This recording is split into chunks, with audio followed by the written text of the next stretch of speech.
mga ka-vlogs. Dito kami sa gubat. Papasyalan namin ng mga bakang alaga. Kasi baka po sila nabuhol sa kanilang mga tali. Ayan.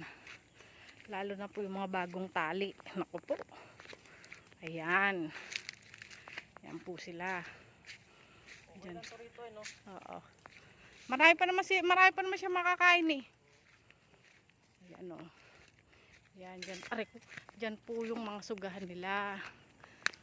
Pagka wala na po silang makain dito, inaangat namin po yan doon sa taas.